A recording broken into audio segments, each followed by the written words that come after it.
네, 경기도 마이크를 점검을 한번 해보시죠. 네, 들어온 것 같습니다. 경기도 부천시을 국회의원 김기표입니다. 국민의힘에서는 검찰의 항소 포기로 이재명 대통령이 유리해졌다고 주장하네요. 뭐가 유리해졌나요? 건건 피고인들은 김만배 등 5명입니다. 이재명 대통령에 대해서는 재판을 진행하지 않았죠. 검찰이 항소하지 않아도 이재명 대통령이 좋아진 건 없습니다. 우리 법조인 출신 여기 다 많이 계시죠? 항소 포기에서 확정된 사실이 이재명 대통령이 나중에 재판받으면 그게 영향을 미칩니까? 아닙니다. 안 미칩니다. 송석준은 모르면 가만히 계세요. 모르면 가만히 계세요. 미치지 않습니다. 한번 물어보시죠. 따로 사석에서 자, 송석준 의원님. 그래서 국민의힘에서 아무리 이성적으로 봐도 제 말씀 들으십시오. 이재명 대통령이 좋아지는 것이 없으니까 구체적인 얘기는 못하고 애꿎은 추징 얘기합니다. 추징은 존경하는 박균택 의원이 간략히 얘기했지만 국가가 이것을 보유하는 것이 아니고 추징해가지고 성남도시공사에 돌려주는 거예요. 그런데 그 판결문의 정당성이나 이런 거 제가 굳이 운운하지 않겠습니다. 성남도시공사는 지금 국민의힘 소속 시장입니다. 그분이 지금 손해배상 청구를 하고 있어요. 그리고 추징보전 처분이 돼가지고 그 재산에 대해서 또 집행할 수 있는 재산이 충분히 있는 상황이에요. 그러면 사실은 손해배상 청구로서 해결할 수 있는 것인데 이 판결문에서는 임의적 추징 몰수인데도 굳이 했습니다. 그거는 그걸 안 해도 손해배상 청구로 이미 민사적으로 해결할 수 있는 문제예요. 그런데 마치 항소를 안 하면 몇 천억이나 되는 돈이 국가에서 돈을 잃어버린 듯한 그렇게 맡아도 참주선동을 하면 안 됩니다. 야, 제 얘기하고 있지 않습니까? 조용히 하세요. 송석준 의원님. 그래서 그건 좀 판결문 좀 읽어보고 주장합시다. 판결문 좀 읽어보고 주장하시고 다 읽어봤어요? 뭐 안 읽어봤죠? 좀 읽어보세요. 그리고 내란숙의 구속 취소에 대해서는 침묵하고 즉시항고 안 할 때는 침묵하고 김건희 명품백 수수 의혹에 대해서는 여왕이나 된 것처럼 그때 검사 불러 수사받을 때 그럴 때 가만히 있다가 그리고 무혐의할 때 가만히 있다. 지금이 난리치는 것은 일부 정치검찰이 정치 세력화하고 있다는 방증입니다. 이 집단 행동은 도저히 묵과할 수 없고 여기에 대한 조치는 응당한 조치는 따를 것입니다. 그리고 무죄에 대해서 예가 없다고 하는데 장동혁 의원이 보니까 이번에 올해 1월 21일 날 공직선거법 위반을 벌금 100만 원 검찰이 구형했는데 무죄 났어요. 검찰이 항소 포기했네요. 장동혁 의원이 대표로 있는 국민의 의원들은 적어도 조용하십시오. 장동혁 의원이 대표하고 있는 국민의 의원들은 이 사건에 대해서는 조용히 하세요. 그리고 저는 이렇게 합니다. 자, 똑같은 잣대를 들이대세요. 저는 이렇게 이해합니다. 검찰이 기소하는 것은 왜 합니까? 자, 1분 더 넣어드리세요. 계속 발언을 방해했기 제가 때문에 발언에 방해를 1분을 받았습니다. 더 드릴 겁니다. 변호인 출신 의원한테 왜 1분을 더 줘요? 1분을 대장동 출신 변호인 아닙니다.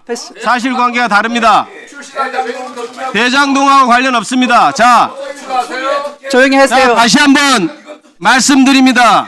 장동혁 의원이 공직선거법 위반으로 1심에서 100만 원 구형됐는데 무죄가 선고됐습니다. 검찰은 항소하지 않았습니다. 그러면 장동혁 의원이 대표하고 있는 국민의힘 소속 의원들은 이 사안에서 입 다무십시오. 알겠습니까? 그리고 검사가 왜 사건을 기소합니까? 방해하지 마십시오. 발언 방해하지 마세요. 검사는 처벌을 위해서 기소합니다. 검찰은 구형한 것 중에 2명이 구형량보다 더 늘어났습니다. 검찰의 봐주기 구형이 드러난 사안입니다. 그래서 그렇게까지 선고가 난 것에 대해서 항소를 하면 항소심에 가서 형 깎아달라고 할 생각입니까? 그걸 못해서 지금 국민의힘 의원들은 항소 안 한 것이 잘못이라고 얘기하는 겁니까? 검찰이 수사해서 기소한 그 목적은 달성됐습니다. 그러니 국민의힘 의원들은 입 다무십시오. 네, 위원장으로서 회의 진행에 대해서 다시 한번 여러분께 안내 말씀을 드립니다. 어제죠. 11월 9일이죠. 그저께 11월 9일 일요일 11시 50분경에 국민의힘이 법사위 행정실을 통해서 대장동 사건 미항소 관련해 긴급 현안 질의 개회를 월요일 10월 10일 10시 30분으로 소집 요구해 왔습니다.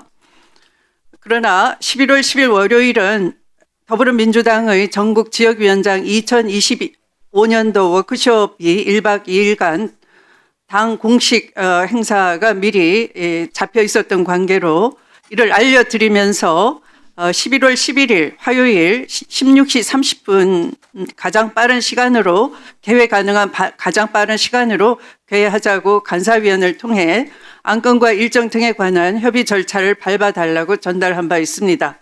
그러나 국민의힘은 11월 10일 화요일 신청 증인이 참석하지 않으면 협의 자체를 응하지 않겠다고 협의 거부를 사전 통보해 왔습니다. 그런데 국민의힘 측은 애초부터 국회의 정관법 제5조의 요건에 증인 등의 출석 요구일은 7일 전에 송달되어야 한다는 규정을 갖추지도 않은 채 무리한 개회 요구를 해왔습니다. 심지어 신청 증인의 명단에는 대장동 재판과 아무 관련 없는 대통령실 부속실장을 뒤늦게 신청한 것도 사실입니다. 이는 검찰권 남용 사태를 가리기 위한 정쟁을 기도하는 것으로 매우 유감이라 할 것입니다. 그래서 법사위원장은 간사위원을 통한 협의 거부 시에는 11월 11일 화요일 14시 30분에 예정대로 개의할 것임을 알려드린 바 있습니다. 위원님들께서 이미 우리 법사위의 사전 일정 계획에 따라서 바로 다음 날인 내일 전체 회의가 소집되고 또 법무부 장관께서도 나오시는 것을 잘 알고 계실 것입니다. 따라서 오늘 이렇게 의사진행 발언을 통해서 법무부 장관의 출석도 요구하셨기 때문에 이 현안 질의에 관한 의사진행 발언은 이것으로 마치고 현안 질의의 일정, 대상, 방법 등에 대해 교섭단체 간 협의가 이루어질 때까지 정회를 하도록 하겠습니다. 정회를 선포합니다.